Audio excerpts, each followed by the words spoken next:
I still remember the way the sun was setting that day. Golden, quiet, indifferent. I had no idea that in a matter of hours, I'd be sitting alone on a bench outside a gas station in a town I'd never heard of, with no wallet, no phone, and no way to call anyone. They thought it was funny. My wife. Her friends. They thought it would be hilarious to leave me stranded in another state as some sort of joke. Except it wasn't funny. Not to me. Not when I realized this wasn't an accident. It was a plan. But let me go back for a second, because I know how this sounds. You're probably thinking, there's got to be more to the story. And you're right, there's always more. My name is Marcus. I'm 39 years old. I've been married for 7 years. I'm not flashy. I don't make 6 figures. I don't own a boat or golf on weekends. But I've always tried to be decent, kind, solid. My wife, Amelia, used to say that's what she loved most about me, that I was the kind of man who didn't lie, didn't cheat, didn't give up. But maybe that was the problem. Maybe I was too solid, too predictable, too easy to leave behind. We were supposed to be on a weekend trip, me, Amelia, and 3 of her closest friends from college. They called it a friendscation, something they did once a year. I was the tag-along husband this time, because one of the other boyfriends cancelled last minute. Amelia asked if I'd mind going, so we wouldn't lose the deposit on the cabin rental in West Virginia. And like a fool, I said yes. I took a few days off work. I packed my things. I even loaded up the cooler with snacks and drinks. I drove most of the way. I paid for gas. But from the beginning, something felt off. They laughed more when I wasn't in the room. They whispered when they thought I wasn't listening. And sometimes, when Amelia thought I was asleep, I could hear her phone buzzing under the covers. Quick taps, muffled giggles. I tried to shake it off, told myself I was being paranoid, that maybe I was just tired. But deep down, I felt it, that tightening in your chest when you know something's wrong but can't prove it. Still, I said nothing. The second night, we all went out to this roadside bar, one of those neon-lit places with pool tables, jukeboxes, and bad karaoke. I offered to be the designated driver, like I always do. While they drank, I nursed my soda. While they danced, I held the coats. While they laughed, I sat there, smiling, politely, feeling more like a babysitter than a husband. At around midnight, they said they wanted to stop for snacks. So we pulled into this little gas station off the highway. I went in alone, grabbed a few things. When I came out, the car was gone. At first I thought maybe they'd just pulled around the corner to mess with me. But 5 minutes passed, then 10, then 30, and I realized they weren't coming back. My phone, left on the seat, my wallet, in the glove box. I didn't even have a jacket. The air got colder with every minute, and still I sat there, on that old bench next to the ice machine, listening to the hum of fluorescent lights and the occasional whir of a passing truck. You ever sit still so long that your thoughts start to echo, not just in your head, but in your bones? I wasn't angry yet. I wasn't crying. I was just stunned, like a dream you haven't woken up from yet. The gas station clerk let me use their landline. I tried calling Amelia's number. No answer. Tried one of her friends, straight to voicemail. The clerk looked at me like I was some washed-up hitchhiker. I didn't blame him. I spent the night there, on that bench, too ashamed to call my brother, too proud to call my parents. I didn't want anyone to know what she'd done. Not yet, because that would mean admitting that maybe she never really loved me the way I thought she did. Morning came. Still no word. I walked 3 miles into the next town, hoping to find a bus station. When I finally got home, 36 hours later, Amelia was sitting at the kitchen table, sipping coffee like nothing happened. She looked up and smiled. "You made it back," she said, like I'd just gone out for groceries. I just stood there, staring, waiting, and then she laughed, a dry, ugly laugh. "It was just a joke, Marcus," she said. "Lighten up." I said nothing. Not because I was okay with it, but because in that moment I realized something deeper. This wasn't just a prank. It was a message. She didn't respect me.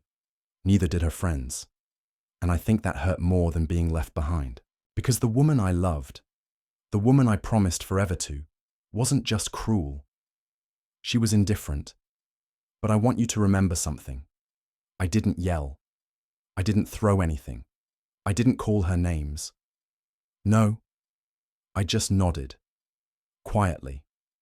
Almost like I agreed. But inside, something was shifting, and while she laughed with her friends about what they did, I started planning. Not revenge, not yet, just a quiet reckoning. Something she wouldn't see coming. You ever look at someone you once adored and feel like you're staring at a stranger? That's what it felt like sitting across from Amelia after I got home. She looked the same. Same tired blue eyes, same little freckle above her left brow, same casual smirk she wore when she thought she was being clever. But I couldn't recognize her anymore. I didn't ask why. I didn't press. I didn't give her the satisfaction of knowing how deeply it cut. Instead, I just watched, listened, and waited. For the next few days, Amelia acted like nothing happened. She scrolled through her phone, laughed on calls with her friends, bragged about how Marcus overreacted to their little stunt. She even had the nerve to tell me, "It was just a bonding thing, babe. Don't be so sensitive." Sensitive. That's what she called it. Getting abandoned 5 hours from home, with no way to contact anyone. That's not a prank. That's a message. And that message was loud and clear. I don't matter to you, but I didn't argue. I went to work. I made dinner. I played along. Because sometimes, silence is sharper than shouting. And it worked. She started to get nervous. I could see it in the little things. She'd ask if I was okay, but wouldn't look me in the eye. She started being overly affectionate, like draping herself over me when I was just trying to read. She even cooked dinner twice that week, which she hadn't done in months. I said, "Thank you," but not much else. It was driving her crazy, because Amelia was used to one thing, control. And suddenly, she didn't have it anymore. See, for years, I was the guy who made things easier for her. The one who said, "It's fine," when she forgot anniversaries. The one who stayed quiet when her friends poked fun at me. The one who picked up the pieces when she fell apart and never asked for anything in return. But now, I wasn't reacting. And when you take away a manipulator's power to provoke, all they have left is their own discomfort. 3 days after I got back, one of her friends, Nina, came over. Nina was one of the worst. She was the one who first pitched the idea of the prank, according to the voice messages I later found on Amelia's iPad. She strutted in with a bottle of wine and her usual smugness. "I brought something to cheer up the big baby," she said, laughing as she set the wine down. I didn't even look at her, just turned the volume up on the TV and kept peeling my orange. The silence made her squirm. "You're seriously not going to say anything?" Nina asked. "After everything we've done for you?" I turned to her then, not smiling, not scowling, just still. "What exactly have you done for me, Nina?" I asked quietly. She blinked, then scoffed, but she didn't answer, because there was nothing to say.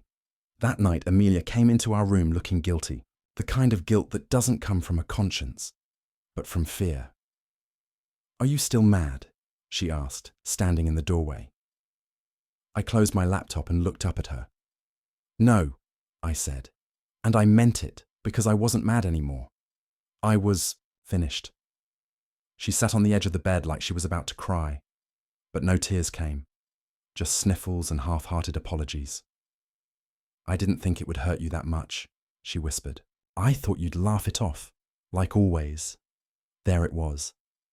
That word again. Always. I was the man she thought would always forgive, always forget, always be waiting when she was done acting reckless. But even a stone wears down after enough storms. And I was wearing thin. Still, I didn't yell. didn't accuse, didn't throw the words I wanted to say right into her face.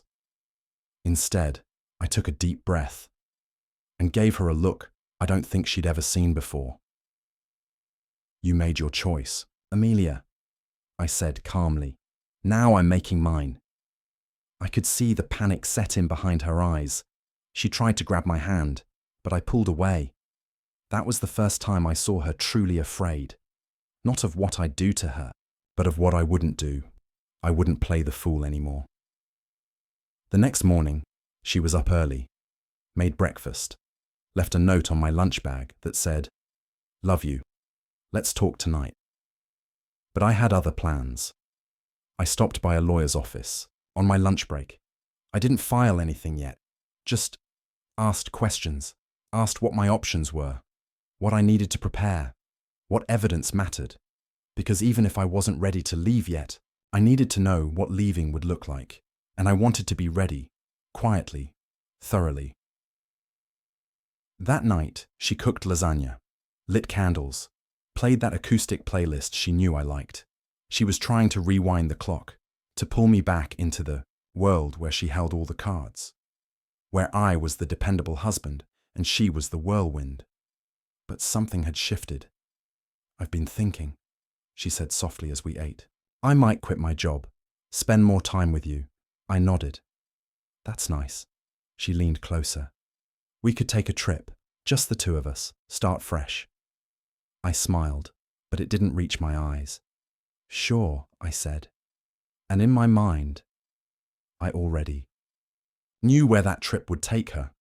Not to another state, not to a new start, but to a quiet, calculated end. There's a strange kind of power in pretending you haven't changed. When everyone around you still sees the version of you they've always known, the quiet one, the forgiving one, they never think to look for the storm beneath the surface. That was me, walking through each day like nothing had shifted, while inside, I was rebuilding. And truth is, I didn't want revenge. I wanted clarity. I wanted to understand why the woman I married thought leaving me stranded was funny, why her friends felt entitled to humiliate me, why, after years of standing by her side, I still ended up treated like a disposable afterthought. But some answers don't come with words. They come with patterns. So I started watching closely.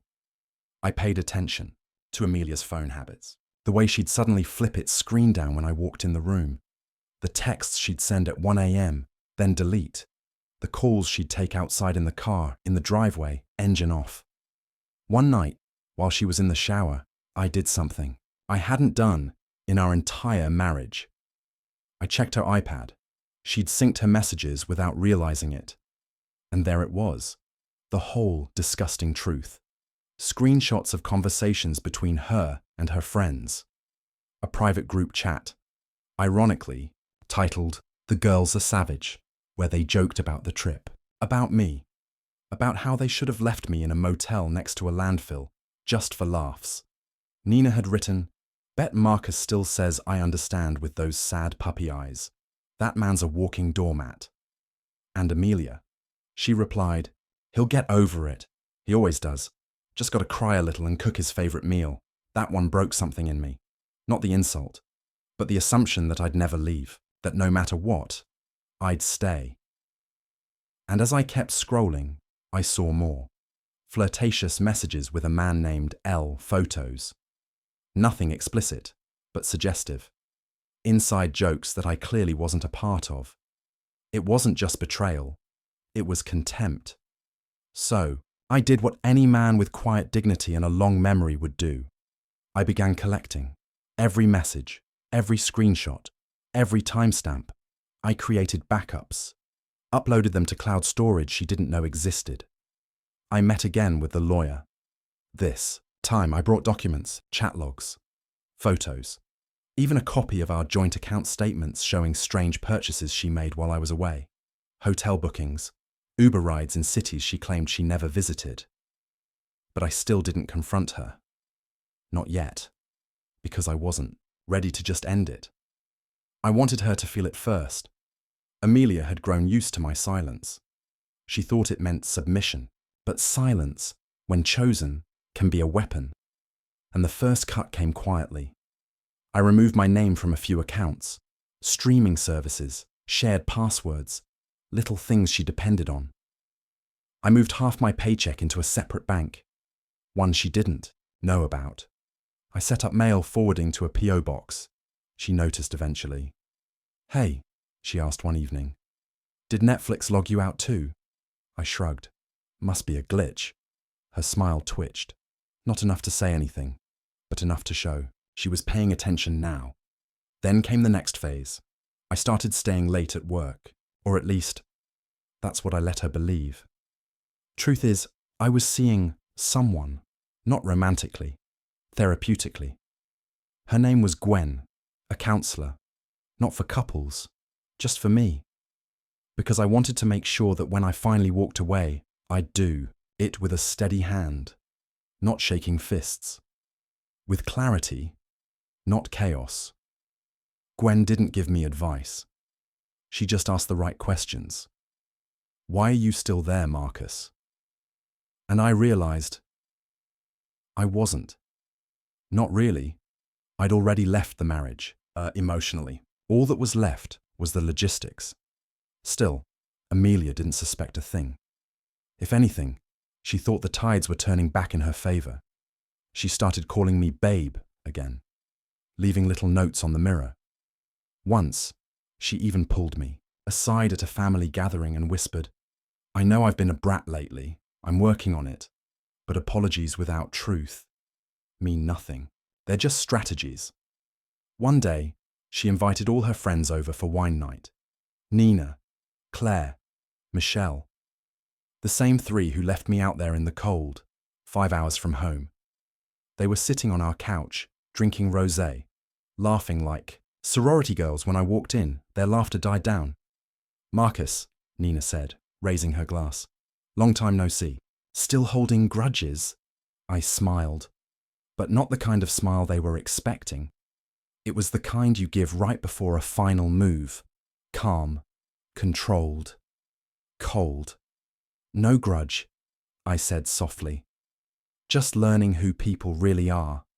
Claire cleared, her throat trying to shift the energy. "Amelia said you two are doing better. That's good, right?" I looked at Amelia. She avoided my gaze. "Sure," I said. "We're getting real close to a turning point." They laughed again, awkwardly. This time, like they knew something had changed, but didn't know what. And then Nina asked a question that made the whole room go silent. "You still trust her?" I looked at Amelia again, held her gaze this time, long enough for her smile to falter. "I trust people to be exactly who they show me they are," I replied. She opened her mouth, probably to say something clever, but I walked out before she could, because that was the night everything shifted. The moment she realized I wasn't afraid of losing her, she should have been afraid of losing me. It's funny how people suddenly become attentive when they sense they're losing control. Amelia started waking up earlier, cooking breakfast, asking me about my day. She even suggested we do a weekend retreat together, some couples getaway to reignite the spark. But it was all too late. I had already seen the rot beneath the surface. And once you see it, you can't pretend the tree's still alive. I didn't reject her offer. I told her, "Sounds interesting." Let her feel hopeful. Because what I was planning next required timing. You see, I didn't just want to leave. I wanted her to understand, truly understand, what it feels like to be made invisible. To have your existence mocked, your loyalty tossed around like a joke in a group chat.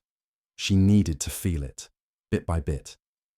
I scheduled our retreat for the following weekend, told her I'd take care of everything. She lit up like a kid at Christmas. While she shopped for new outfits, I coordinated with a few contacts. Not lawyers, not friends, just people who owed me quiet favors. One was a colleague of mine, Sarah, an HR specialist. She helped me pull Amelia's recent expense records using a contact at the accounting firm where she freelanced. Turns out, she wasn't just unfaithful emotionally. There were hotel rooms, twice in the same city where Elle lived. Remember, him from the texts, dinner receipts for two, Uber rides to residential addresses that didn't match her work trips. It was textbook, lazy even. I printed everything, bound it in a black folder, slid it into my briefcase under the label. Weekend prep. That weekend, we drove 2 hours to a cozy cabin Amelia had always wanted to visit. She was giddy, said it felt like a reset. The irony was almost poetic. We spent the first night eating, takeout and watching a movie. She kept glancing at me, expecting a kiss, a handheld, something that felt like before. But I stayed polite, distant, but not cold. On the second day, I said we needed to talk. Sat her down on the porch, just before sunset, the same kind of golden hour light that bathed me the day she left me stranded. She looked nervous, like her instincts were finally catching up to her ego. I want to try something, I told her calmly. A truth exercise. She nodded, unsure. I slid the folder across the table. She opened it. Page by page, her face dropped. Receipts, screenshots, call logs, timestamps, group chat transcripts, the photo of her kissing Elle on the corner of 5th and Madison, dated 3 weeks after she'd claimed to be at her mother's. Amelia didn't cry. She didn't scream. She froze. And for once, she had nothing to say. You laughed when you left me 5 hours from home, I said slowly. You laughed when your friends mocked me. You told them I'd get over it. Her hands were trembling now. You thought I'd stay. You counted on it. She opened her mouth. I didn't. I raised a hand. Don't lie, Amelia. Not anymore. She lowered her head. Then, quietly, I didn't think you'd find out. That sentence did something strange to me. It didn't make me angry. It made me tired, because that's what I was to her. Someone who wouldn't find out, wouldn't fight back, wouldn't walk away. She reached across the table. I'm sorry. I was stupid. I thought it was harmless. I thought it was just flirting and the trip. That was Nina's idea. I didn't mean for it to go that far. That last part stuck with me. I didn't mean for it to go that far, as if betrayal has levels, as if humiliation has a line you can dance along without crossing. But I didn't argue. I just sat back and let her talk, let her pour out the rehearsed excuses, let her cry now when the performance mattered. Because somewhere in her mind, she still believed there was a way back, a door that hadn't fully closed. When she was done, I simply stood. I've already filed, I said. Her head shot up. I met with the lawyer 3 weeks ago. The paperwork is done. You'll be served within the week. She gasped like I'd slapped her, like she expected a lecture, maybe even a fight. But not this, not the quiet, cold execution of consequences. She started stammering. We can fix this. We can go to counseling. Marcus, please. Don't let Nina and the others ruin us. I cut in. Calm, final. They didn't ruin us, Amelia. You did, when you decided I was safe enough to mock, when you thought loyalty meant weakness. Then I walked inside, left her sitting there on the porch, beneath the sunset she used to love. I packed my bag in silence, checked out early, took my car, because yes, I made sure this time I had the keys. When I got home, I turned off her access to the joint account, changed the passwords, scheduled the locks to be rekeyed on Monday. I didn't tell anyone yet, not my brother, not my co-workers. Because this wasn't about making a scene. This was about making a decision. For the first time in our entire relationship, I chose me. And Amelia. She'd never seen that man before, but she was about to. The silence that followed was almost cleansing. There were no more whispered phone calls, no more passive-aggressive remarks over dinner, no more pretending. Just the hollow echo of a house that had finally become honest, even if it meant being empty. Amelia didn't come home the night I told her I filed. She texted around midnight. I just need time. Please don't shut me out. I didn't reply. By morning, the text had been deleted. 2 days later, I got a call from her friend Claire. You're really going through with this? She asked. No conversation? No compromise? I stayed calm. Claire, this isn't about compromise. It's about respect. Something your little group lost a long time ago. She paused. And then she said the one thing I didn't expect. I warned her. I told her she was going too far. That stopped me. Then why didn't you say anything when they left me stranded? Claire hesitated. I don't know. Maybe I didn't want to be the killjoy. Maybe I thought you'd laugh it off too. But when you didn't come back that night, I felt sick. I didn't respond. Because the truth is, people who stand by and watch cruelty happen aren't innocent just because they flinch afterward. They're just quiet participants.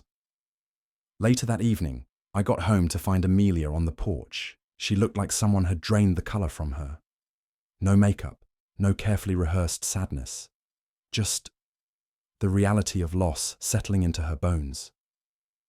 Can I come in? She asked. I didn't answer, just unlocked the door and walked in.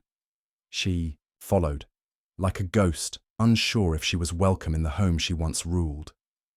She looked around, at the dining table, the couch, the wall where we used to pin up Christmas cards from family and friends. It all felt different now. Smaller. Like the house had already decided who it belonged to. She finally spoke. I know I can't undo what I did. I stayed silent. I hurt you, she said, voice shaking. I embarrassed you. I treated you like you were less than. She paused. And the worst part is, I knew you'd never say anything. That's what scared me. Not your anger, but your stillness. Like I wasn't even worth the energy to fight with. That part hit harder than I expected. Because she wasn't wrong. I was done fighting. Not out of spite. But because when someone shows you who they are over and over, peace doesn't come from fixing them. It comes from freeing yourself. She sat down on the couch, and then something strange happened. She began to cry. Real tears this time.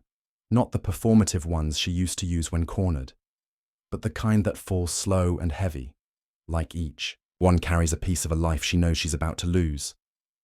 I don't want to be this person anymore, she whispered. I don't want to be surrounded by women who think love is something to mock. I don't want to keep pretending I'm above the man who's always stood by me.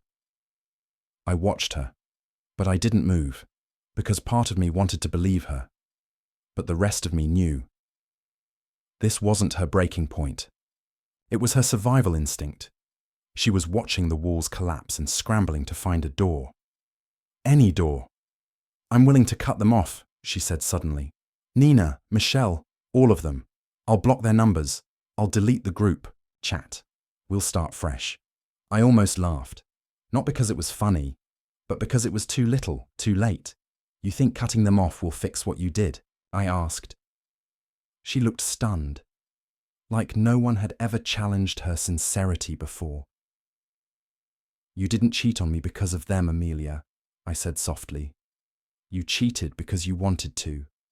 You humiliated me because it made you feel powerful. That didn't come from them. That came from you. She buried her face in her hands. I'm so sorry. And in that moment, I believed her, not because she deserved forgiveness, but because for once the mask had slipped completely, and all that was left was regret. But regret isn't a cure. It's just proof that you're finally feeling the pain you once caused. Stood, walked to the drawer where I kept the final envelope. Inside was a notarized agreement, division of assets, no alimony, mutual dissolution, clean, fair, final. I handed it to her. This is what starting over looks like, I said. Not together. Separately. She stared at the envelope like it weighed 1,000 pounds. This is really it? She whispered. I nodded. This is me choosing peace, choosing dignity, choosing a future where I don't have to doubt the woman beside me. And just like that, her tears stopped. She wasn't angry, wasn't screaming, just numb.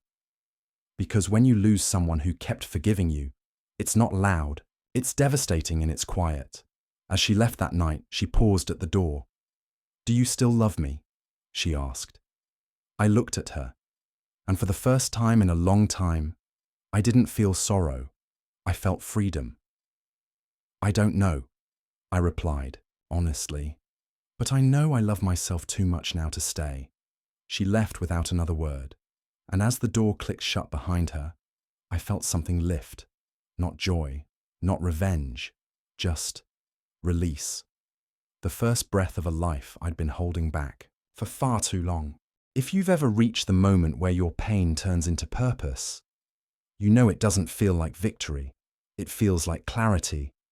And once I saw things clearly, I realized something important. This wasn't just about Amelia. It wasn't just about that trip, or the cruel laughter, or the fake apologies. It was about me finally reclaiming the narrative of my own life. So yes, she left. But I wasn't finished. There was still one final thread to pull. A thread that would unravel. Everything she thought she had left. I gave her the paperwork, yes. But I hadn't told her when it would become real. I hadn't told her that I'd already spoken with her employer. Because Amelia, she worked for a boutique PR firm. Reputation mattered to them more than oxygen. And remember those receipts? The ones showing how she charged personal hotel stays to the company card and later reimbursed herself through vague event expenses. Yeah, I had those. I didn't do it out of spite. I did it because she needed to understand that choices don't happen in a vacuum. There are consequences, and she had spent too long floating above them, untouched, unscathed, unbothered. I sent the documents in a sealed envelope to HR, anonymous, just the facts. A week later, she called me. I didn't answer, so she came to the house. When I opened the door, she looked dismantled, eyes swollen, voice raw. "They suspended me," she said. "They said someone sent in a report. They're investigating me for fraud." I stayed quiet, let her sit with the words. She must have known. Somewhere in her gut, she must have known it was me, but she didn't ask. Maybe because a part of her still held out hope that I wasn't capable of this. But she was wrong. "I could lose everything," she said, pacing the front porch. "Do you understand what's happening? I might never work in PR again. My name's going to be garbage in the industry." She waited for me to show some softness, some sliver of the man she once leaned on like a crutch. But I had none left. "You lost everything the moment you thought I wasn't worth respecting," I said. She shook her head like she couldn't believe this was real. "I made a mistake." No, she made 100. And the difference now was, she finally had to feel them all at once. "I'll fix it," she whispered. "I'll sell the car. I'll pay the money back. Just, please don't turn this into something permanent." I looked at her then, not with hate, not even anger, just a kind of sad recognition. "You already turned it into something permanent, Amelia. I'm just closing the file." She broke down again, right there on the steps of the house we once picked out together. And part of me wanted to go to her, not because I loved her still, but because I remembered who I used to be, the man who would have forgiven, the man who would have fixed it all, quietly, invisibly, so she could keep smiling. But that man, he didn't live here anymore. Before she left, she said something that stuck with me. "I didn't think you'd ever change, Marcus." I almost laughed, because that's what broke her in the end. She built her arrogance on the idea that I was predictable, that my decency was a guarantee, that love meant I'd never leave, even when I was abandoned, mocked, and betrayed. But what she never realized is that quiet men don't stay quiet forever. We just wait. We wait until the weight of your choices is heavy enough that all we have to do is let go. And I did. The next morning, I dropped the final envelope at the courthouse. Signed, filed, certified. It was done. Later that week, I met with a realtor and listed the house. Too many memories clung to those walls, like mildew, and I found a small apartment by the river. Simple, clean, mine. The kind of place that doesn't echo with the laughter of people who left you in the dark. The kind of place where peace doesn't feel like a stranger anymore. I also received a message, one I didn't expect, from Claire. She's out of the group, cut us all off, said she couldn't look at us without seeing her failure. I don't blame her. I blame us too. It didn't bring me satisfaction, but it did bring closure, because now I knew she finally understood. This wasn't about vengeance. This wasn't about humiliation. It was about consequences. And the irony. She left me stranded in another state, but now she's the one lost. With no map, no one to call, no one to laugh with, only herself, and the silence, the same silence she once left me in. But this time, there's no ride coming back. Sometimes, healing doesn't look like what people expect. It's not loud, it's not flashy, it's not some movie moment with a perfect sunrise and a soaring soundtrack. Sometimes, healing looks like sitting in silence, finally feeling nothing. Not anger, not grief, not love, just peace. After the divorce finalized, I didn't throw a party. I didn't text anyone, I told you so. I didn't go online to announce my freedom or burn pictures. I just went for a walk. It was a Saturday morning, overcast, the streets still damp from the night's quiet rain. I took a slow path along the river. No destination in mind, just the need to breathe. That's something people don't talk about enough. What it feels like to breathe again after years of holding it in. You don't realize how much tension you've been carrying until it leaves you, until your shoulders aren't knotted, until your chest doesn't feel heavy, until your silence is yours, not something you were buried beneath. It's strange how long I stayed, how long I thought love meant loyalty at the expense of myself, how long I made excuses for disrespect just because it didn't come with raised voices or bruises. But now I know better. Love without respect isn't love, and silence without safety isn't peace. I got a letter from Amelia 2 weeks after the house sold. Handwritten, no return address. She said she was staying with a friend. Not one of the old group, someone new. She said she was working part-time, at a coffee shop while she looked for something else. Said she was reading a lot. Going to therapy, she wrote. I used to think the worst thing in the world was being left, but now I understand. The worst thing is realizing you deserve to be. That line sat with me, not because it made me pity her, but because it finally sounded honest. She didn't ask for a second chance, didn't beg, didn't spin some new lie. She just accepted it. I didn't write back. There was nothing left to say. Forgiveness, for me, wasn't about her anymore. It wasn't about letting her back in. It was about letting myself move forward without carrying the weight of what she did, not dragging it through every relationship that may come next, not building walls so high that no one else ever has a chance. And that's what I'm doing now. Building again, but slowly, deliberately, not rushing into anything, just learning to live on my own terms. I started painting again, just small things, landscapes mostly, watercolors and oils, nothing anyone would buy. But they quiet my mind. They make the hours feel softer. I also reconnected with my brother. We meet once a week for lunch, talk about life, about nothing, about everything. And I've made a few new friends, people who don't know me as Amelia's husband, people who never saw the version of me that bent over backward just to be stepped over. I don't tell many people what happened, not the full story, not because I'm ashamed, but because I don't need to anymore. This whole mess, this betrayal, this pain, it's part of me, but it doesn't define me. It shaped the man I am today. And honestly, I like this version better. He's quieter, yes, but not out of fear, out of choice. He speaks less, but listens more, holds his ground, protects his peace like it's the last glass of clean water in a desert. I'm not perfect. I still wake up some nights remembering the gas station, the silence, the sting of realizing I was left behind for a laugh. But the difference now, I leave it there.